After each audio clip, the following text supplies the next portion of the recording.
Puji Tuhan, Bapak Ibu Saudara sekalian, sekali lagi dalam kesempatan pagi hari ini kita akan kembali belajar kebenaran firman Tuhan.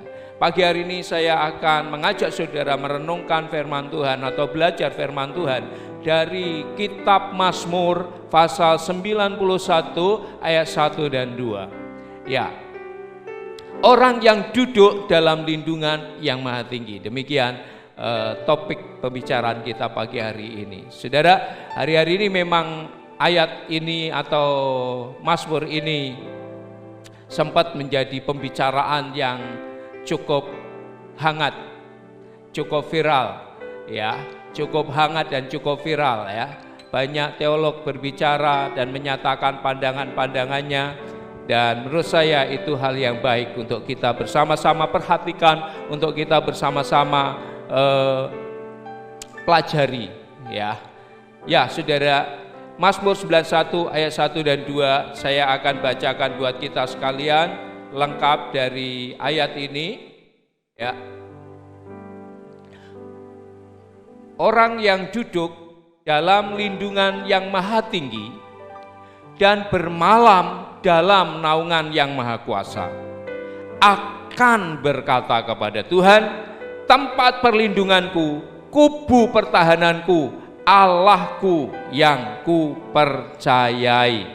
Ya, sekali lagi ini adalah ungkapan dari pemazmur, ya, orang yang duduk dalam lindungan yang maha tinggi dan bermalam dalam naungan yang maha kuasa akan berkata kepada Tuhan, tempat perlindunganku dan kubu pertahananku, Allahku yang ku percayai. Ya, kita bicara tentang orang yang duduk. Orang yang duduk di mana? Dia duduk di dalam perlindungan Tuhan. Dia duduk dalam naungan Tuhan. Kita bicara tentang duduk. Ya, karena bagian ini penting Bapak Ibu. Ya. Duduk di mana kita duduk, di mana kedudukan kita, di mana posisi kita. Karena bicara duduk itu bicara tentang kedudukan, bicara tentang posisi kita. Di mana posisi kita? Bahasa Inggris katakan dwell atau tempat tinggal. Ya, dalam terjemahan bahasa Inggrisnya dikatakan dwell, ya, atau tempat tinggal. Ya. Posisi atau tempat tinggal itu menentukan cara pandang orang, itu menentukan sudut pandang orang. Ya, sudut pandang juga mempengaruhi cara orang berpikir, cara berpikir orang. Lalu cara berpikir orang juga akan menentukan bagaimana seseorang itu akan menjalani hidupnya. Sekali lagi saya ulang, ya. Kedudukan kita, posisi kita, tempat kita dwell, tempat tinggal kita, ya, sekali lagi semua itu saling mempengaruhi satu dengan yang lain. Ya, posisi tempat tinggal menentukan sudut pandang. Ya, sudut pandang mempengaruhi cara berpikir. Cara berpikir menentukan bagaimana hidup seseorang. Ya, saya berikan gambaran kalau saudara naik pesawat, saudara ada di ketinggian, sudut pandang saudara berbeda dengan ketika saudara ada di darat. Ya, berbeda. Saudara punya sudut pandang yang sangat luas, saudara bisa melihat ke bagian yang lebih luas, saudara. Sementara kalau kita di darat, ya, kita akan, ya, di depan kita ada tembok, seberang tembok kita sudah tidak tahu, ya, sangat pendek, sangat terbatas. Tapi kalau kita ada di tempat yang ya kedudukan kita atau posisi kita ada di udara, ada di tempat tinggi, saudara mungkin di gunung, saudara mungkin di atas bukit, saudara punya sudut pandang, point view saudara akan lebih luas, ya. Nah, itulah cara berpikir dan itu mempengaruhi bagaimana orang itu akan menjalani hidupnya. Ya. Nah, saudara, sekali lagi mari kembali kepada ayat tadi mengatakan orang yang duduk dalam lindungan yang maha tinggi. Ya, di mana kita duduk? akan mempengaruhi cara kita hidup, cara berpikir dan cara kita hidup. Itu sebabnya Bapak Ibu yang dikasihi Tuhan, ya pagi hari ini ya saya mengajak kita juga memperhatikan pandangan-pandangan para teolog yang mengatakan, Mazmur 91 jangan dijadikan sebagai mantra gitu ya. Saya mempelajari betul Bapak Ibu, saya juga harus secara objektif melihat semuanya itu. Pandangan-pandangan para teolog yang katakan Mazmur 91 jangan dijadikan mantra. Ya, menurut saya, saudara, kita patut memperhatikan koreksi ini ya.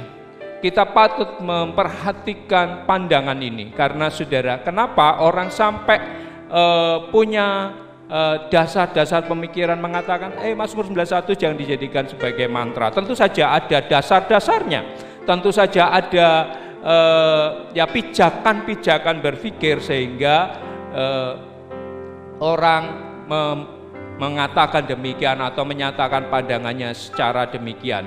Saudara, sekali lagi bahwa orang yang duduk dalam lindungan atau di mana posisi orang itu akan menentukan bagaimana dia menjalani hidupnya. Sementara orang yang duduk dalam lindungan yang maha tinggi, orang yang tinggal di dalam lindungan yang maha tinggi akan mengatakan, Tuhan itu adalah penolongku, Tuhan itu adalah perlindunganku. Nah, hari-hari ini dalam situasi yang seperti ini, dalam situasi-situasi di mana kita semua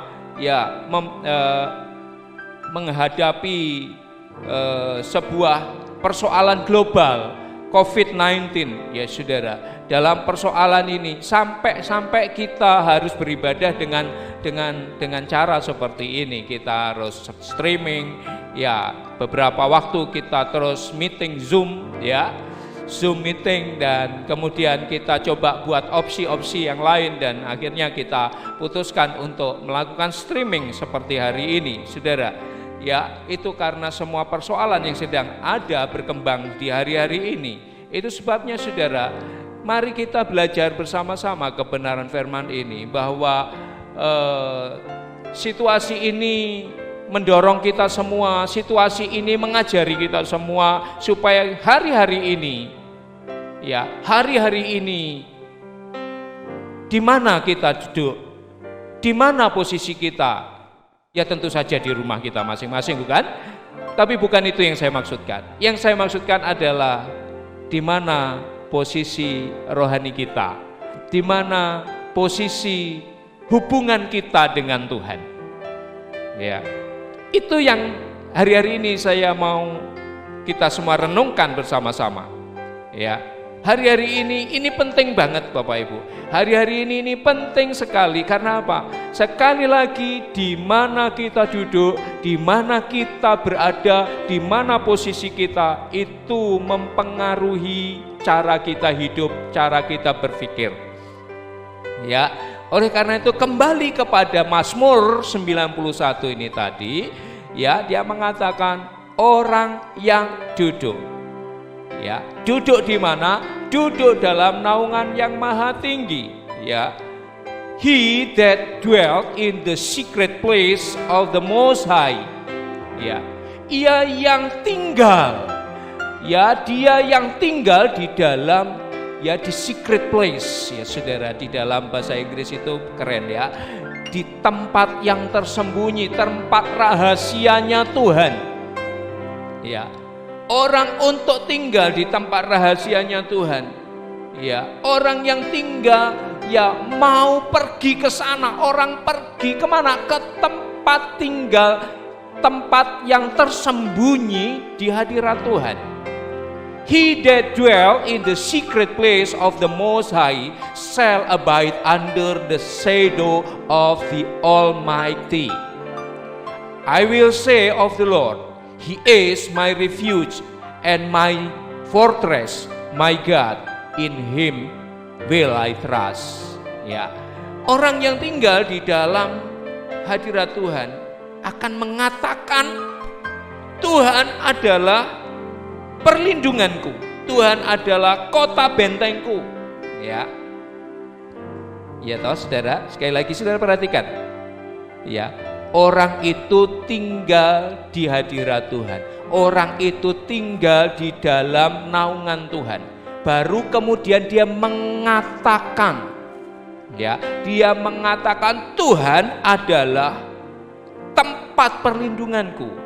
Ya, dia mengatakannya kepada Tuhan, Tuhan, Engkau tempat perlindunganku. Ini semacam sebuah deklarasi dari orang itu. Ya, saya teringat sekali, saya pernah mengalami satu keadaan, ya sudah lama. Saya mengalami satu keadaan, dan keadaan itu telah mengajari saya sesuatu. Ya, saya mengalami satu keadaan, yaitu kalau saya ingat itu tahun 92. Saya ada di Dili, saya ada di Timur waktu itu. Dan saya tahu bahwa keadaan itu waktu itu memberi pesan kepada saya. Ya, kita tahu kondisi politik di Timur waktu itu memang sangat panas ya. Tahun 91 ada keributan, pasca keributan di Santa Cruz di mana korbannya cukup besar. Dan itu menjadi sebuah keadaan politik yang sangat mengerikan. Dan tahun 92 dalam kondisi politik yang masih panas, saya ada di sana setahun itu. Dan sekali lagi awal-awal saya ada di sana, sekali lagi saya menyadari bahwa keadaan itu mengajari saya sesuatu. Keadaan itu menunjukkan kepada saya bahwa saya seolah ada di dalam sumur. Kenapa saya katakan demikian? Karena orang yang di dalam sumur itu dia tidak bisa menoleh ke kanan atau ke kiri. Ya, dia tidak bisa menoleh kemanapun kecuali ke atas, menengadah ke atas. Ya, seperti itu saudara. Ya, keadaan itu mengajari saya untuk saya berharap ke atas.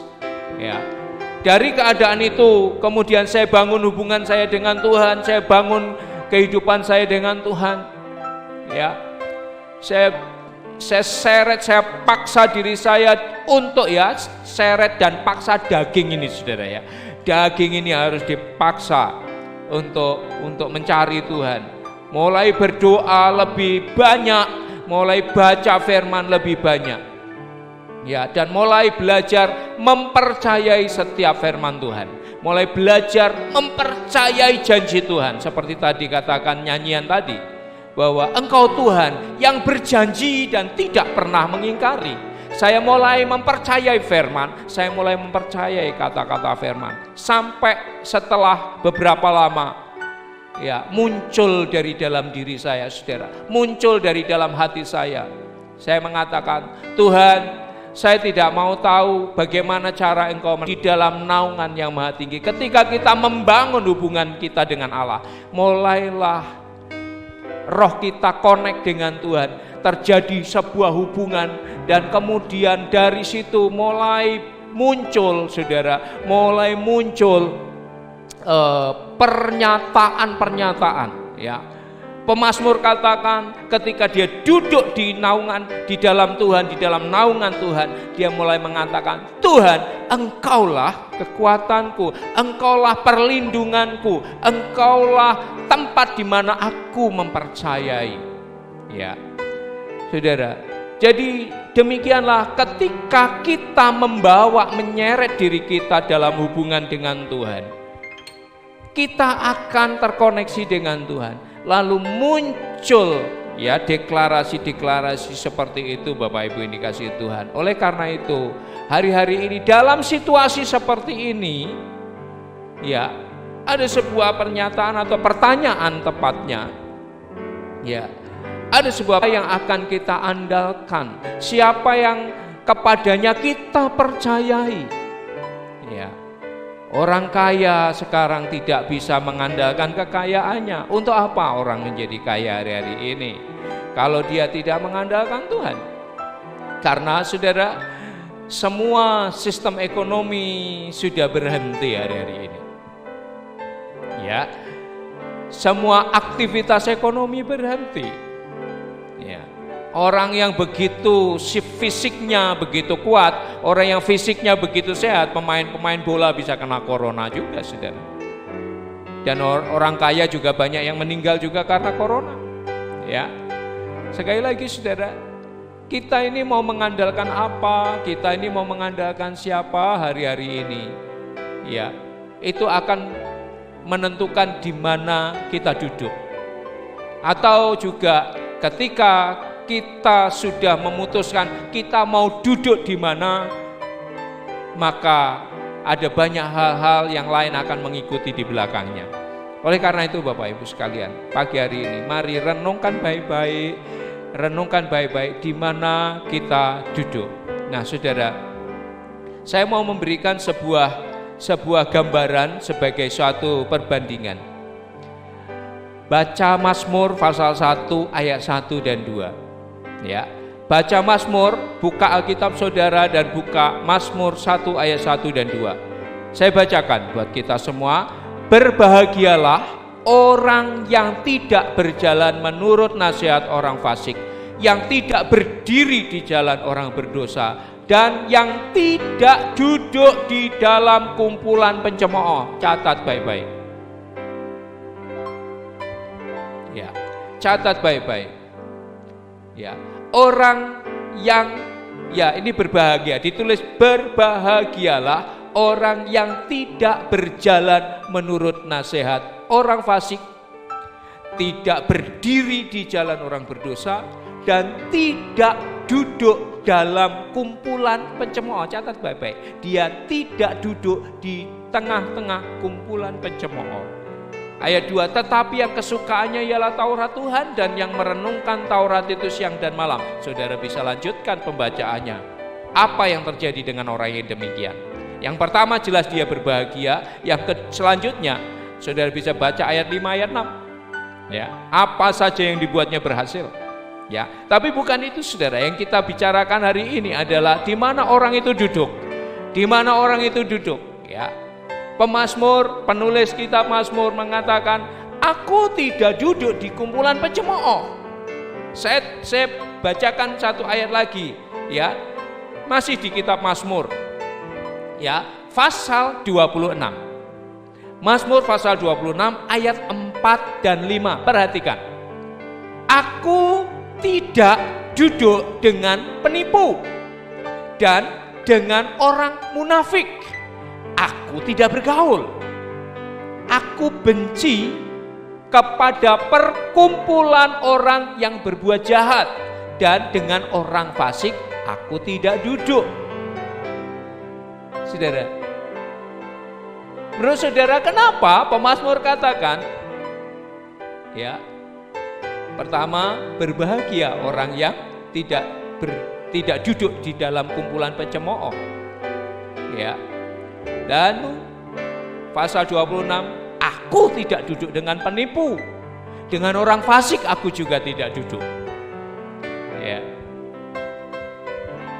Saudara, di dalam 1 Korintus pasal 15 ayat 33, firman Tuhan katakan, janganlah kamu sesat, pergaulan yang buruk merusak kebiasaan yang baik. Ya.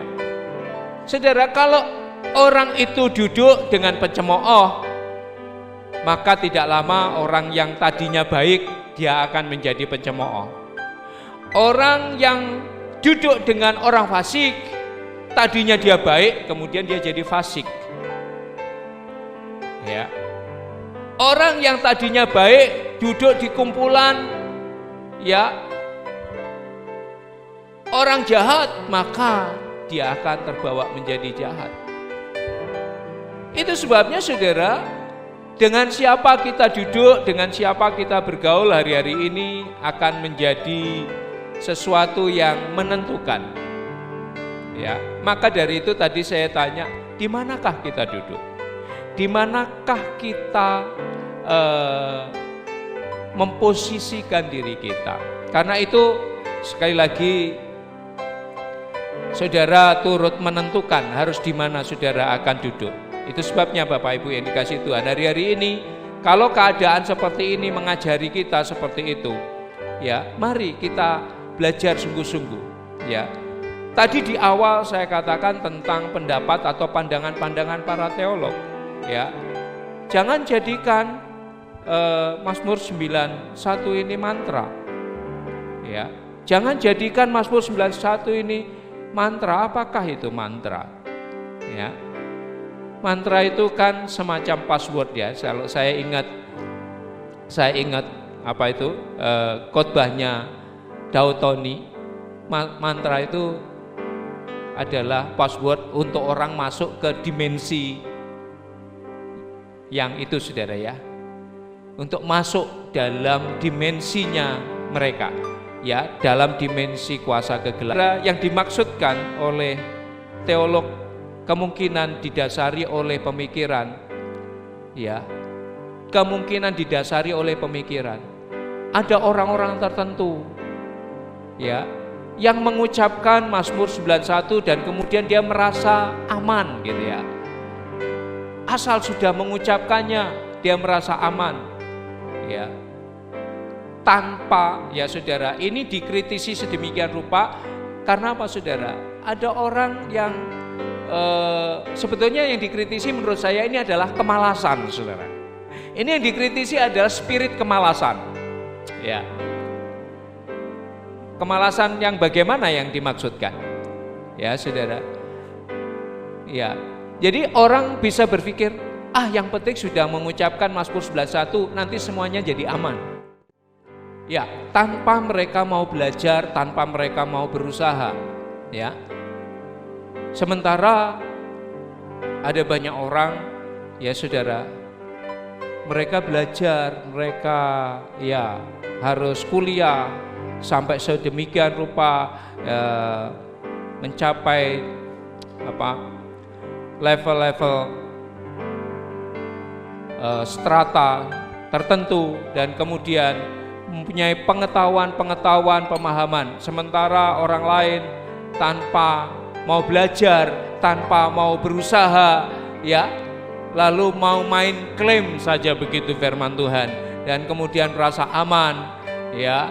Dan dalam konteks waktu hari-hari ini, ya, orang-orang seperti itu ditengarai justru menjadi carrier atau pembawa virus, ya, karena merasa aman begitu saja lalu hidupnya sembrono dan sebagainya, saudara. Ya, itu menjadi sebuah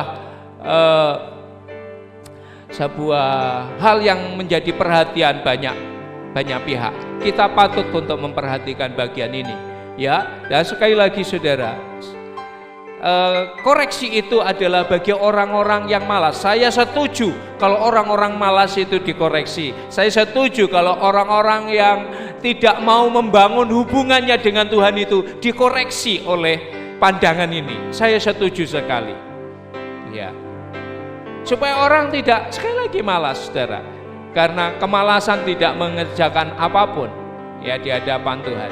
Itu sebabnya Bapak Ibu ini kasih Tuhan, ya. Di awal saya katakan, ayo bangun hubungan kita. Ada usaha, ada upaya, ada komitmen kuat untuk membawa diri kita, paksa diri kita untuk membangun hubungan yang kuat dengan Tuhan di hari-hari ini, ya. Jadi, saudara, orang yang demikian ini patut belajar, ya. Patut belajar, paling tidak ayolah, ya, lebih kuat lagi engkau membawa dirimu dalam komitmen, dalam hubunganmu dengan Tuhan, ya. Doa lebih kuat lagi. Bukankah kita semua ada di rumah sekarang? Kita tidak bekerja, kita, ya, bahkan kalaupun bekerja, bekerjalah dari rumah, belajar di rumah. Terus apalagi? Semuanya bisa dilakukan di rumah. Jadi apa yang bisa dilakukan? Apa yang keadaan ini ajarkan kepada kita, ya. Ini kesempatan untuk kita bangun hubungan kita dengan Tuhan, ya. Saya mengalami hal itu, ya. Tadi saya sampaikan kesaksian saya di Dili bahwa saya membangun hubungan saya dengan Tuhan. Saya paksa diri saya untuk makin kuat lagi. Tuhan, Tuhan, Tuhan. berseru kepada Tuhan, dan mulai menyatakan kepada Tuhan pengharapan kita. Ya, oleh karena itu Bapak Ibu, sekali lagi pandangan ini saya setuju bahwa supaya ini menjadi koreksi. Ya, koreksi buat kemalasan, koreksi buat ya itu lebih kepada kemalasan, ya, supaya kita tidak malas lagi, supaya kita bangun hubungan kita dengan Tuhan dan kita punya kekuatan untuk ya terus diperbaharui hari-hari ini dengan Tuhan. Ya, saudaraku yang dikasihi Tuhan. Namun saya juga perlu mengingatkan, saudara ya. Saya perlu mengingatkan bahwa bagi yang tadi menyampaikan pandangan-pandangan yang seperti itu tadi, ya, supaya tidak juga memiliki spiritnya anak sulung gitu ya, saudara ya. Apa yang saya maksudkan? Anak sulung itu bukankah bapak itu punya 2 anak, yang sulung dan yang bungsu. Ya, yang sulung itu seorang yang melakukan banyak hal buat bapaknya. Ya, bahkan dia tidak pernah berbuat salah. Ya, sementara yang bungsu itu nakal. Ya, kita tahu semua cerita itu. Ya, yang bungsu sudah ambil bagian jatah, ya, warisannya dibawa pergi dan bersenang-senang, berpoya-poya, ya, hidup dengan cara yang tidak baik, dan pulang ya karena sudah bangkrut, bahkan untuk makan pun susah. Ya. Tapi kita mau perhatikan yang sulung ini, saudara. Yang sulung ini merasa sudah ya, sudah melayani bapaknya dengan luar biasa, sudah berbuat ini, sudah berbuat itu dan sebagainya. Ya. Jangan sampai kita merasa, wah saya kan sudah sekolah, saya sudah ya belajar, saya sudah ini dan kemudian kita juga protes ya bahwa kamu enggak pakai belajar, enggak pakai ini, enggak pakai itu, main klaim firman Tuhan bla bla bla bla. Nah, saudara, mari hari-hari ini ya kita mau ya secara sungguh-sungguh, mari masing-masing cek diri kita. Ya, masing-masing cek diri kita. Ya, orang lain memberikan perhatiannya. Ya, supaya kita tidak salah. Ya. Jangan ucapkan Mazmur 11:1 seperti mantra, saya setuju. Ya. Karena itu akan tergantung orang itu duduk di mana. Ya. Orang itu duduk di mana, kedudukannya di mana, posisinya dengan Tuhan seperti apa. Ya. Itu akan terbukti, saudara. Ya. Posisinya, posisi hubungannya dengan Tuhan bagaimana? Ya. Itu sebabnya tadi orang pemazmur katakan, setelah dia duduk di dalam lindungan yang maha tinggi, maka dia mengatakan Tuhan adalah gunung batu, ya, Tuhan adalah kota benteng, ya, Tuhan adalah tempat perlindunganku, Dia adalah kubu pertahananku. Ya. Sekali lagi, sebaliknya kalau orang duduk dengan pencemooh, maka dia akan mencemooh. Bukankah akhir zaman akan muncul pengejek-pengejek? Bukankah akhir zaman akan muncul pencemooh-pencemooh? Nah, mari saudara kita masing-masing cek posisi kita. Mari masing-masing cek di mana posisi kita. Ya, apakah kita duduk di antara pencemooh ataukah kita duduk di dalam naungan yang maha tinggi? Ya. Itu adalah koreksi buat kita. Pagi hari ini saya mengajak kita semua merenungkan baik-baik, cek baik-baik keadaan kita.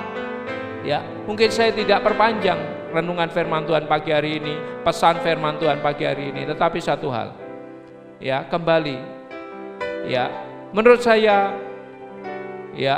saya kalimat seperti ini bukan pertama kali saya ucapkan. Saya sudah sering ucapkan.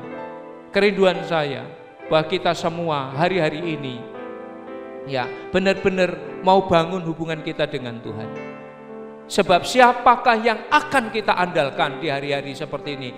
Kalau bukan Tuhan, siapa yang akan kita andalkan? Karena itu Bapak Ibu, di akhir dari renungan pagi hari ini saya mengajak kita semua berdoa. Saya mengajak kita semua berdoa di hadapan Tuhan. Dan cek baik-baik kondisi kita dan kedudukan kita. Ya, firman Tuhan katakan, tidak ada orang fasik yang akan bertahan. Ya, bukankah dia seperti sekam yang ditiup oleh angin? Tapi orang benar akan dipelihara Tuhan karena dia hidup seperti di tepi aliran air.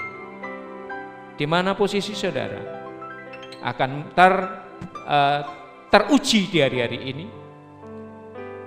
Kalau saudara hari-hari ini belum begitu dekat dengan Tuhan, ayo seret hidup kita. Saya dorong, ayo bersama-sama, yuk kita gandeng tangan, yuk kita sama-sama datang kepada Tuhan, kita sama-sama berseru kepada Tuhan, kita sama-sama mengerang, Tuhan tolong saya. Engkau Tuhan pengharapan saya.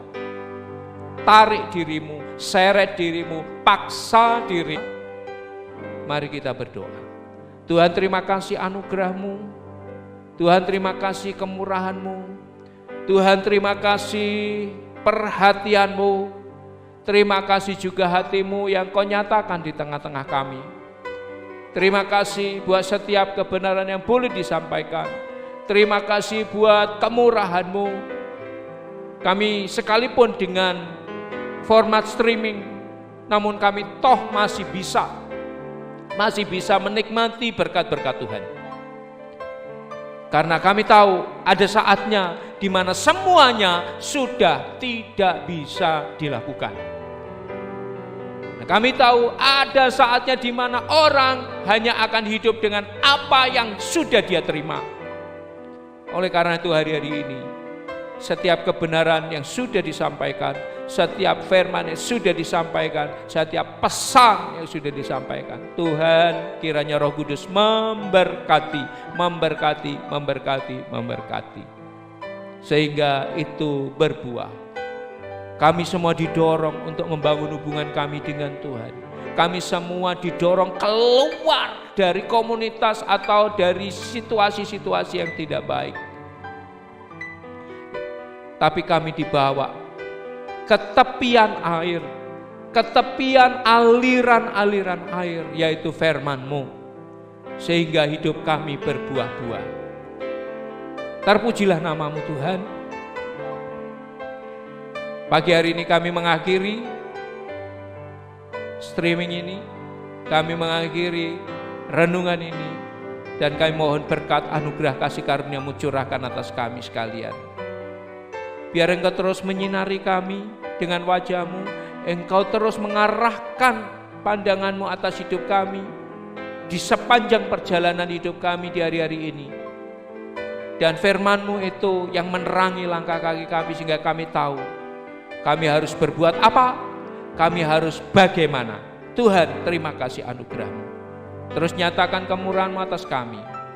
Dan di dalam nama-Mu yang berkuasa Tuhan Yesus Kristus, biar berkat-Mu turun atas setiap keluarga, setiap pribadi yang sudah join dengan streaming ini. Diberkati dimanapun berada. Dalam nama Bapa, Sang Putra, dan Roh Kudus. Dalam nama Tuhan Yesus Kristus.